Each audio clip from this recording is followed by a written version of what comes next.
मुनीर की जुबान से फूटता ये एक एक शब्द इस बात का गवाह है कि ऑपरेशन सिंदूर के 8 महीने गुजरने के बाद भी इस जंग की करारी चोट को वो अब तक भुला नहीं पाया है। अब वो खुले मंच से कबूल कर रहा है कि अगर भारत के इस ऑपरेशन के दौरान अल्लाह की मदद न मिली होती तो अंजाम और बुरा होता।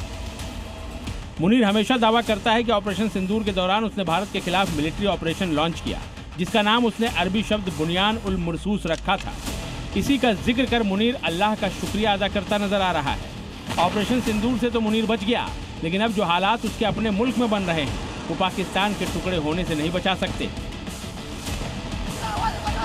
बलूचिस्तान जल रहा है, गिलगित बाल्टिस्तान सुलग रहा है, खैबर से भी विरोध की आवाजें लगातार उठ रही हैं। पाकिस्तान के ये 3 इलाके आज़ादी मांग रहे हैं। आज़ादी मुल्ला मुनीर की फौज के जुल्म सितम से, आज़ादी पाकिस्तानी हुक्मरानों के जुल्म से। जाहिर है पाकिस्तान टुकड़ों में बंटने वाला है, टूटने वाला है।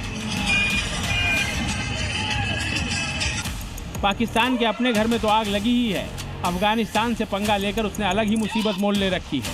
टीटीपी के लड़ाके आए दिन मुनीर की फौज का कत्लेआम कर रहे हैं।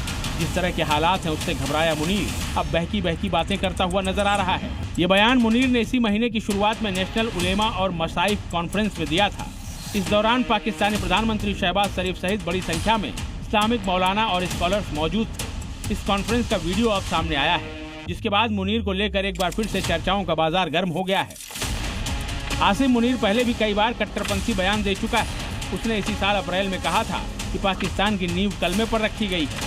हम हर मामले में हिंदुओं से अलग हैं, हमारा धर्म अलग है, हमारे रीति रिवाज अलग हैं, हमारी संस्कृति और सोच अलग है। यही 2 नेशन थ्योरी की नींव थी। इसी के बाद पहलगाम में आतंकी हमले को अंजाम दिया गया था। अब एक बार फिर मुनीर जिस तरह से कलमा पढ़कर जिहाद की बातें कर रहा है, उससे ये कयास भी लग रहे हैं कि पाकिस्तान में लगातार बिगड़ते हालातों को देखते हुए मुनीर कोई बड़ी साजिश तो नहीं रच रहा है। ब्यूरो रिपोर्ट, जी मीडिया।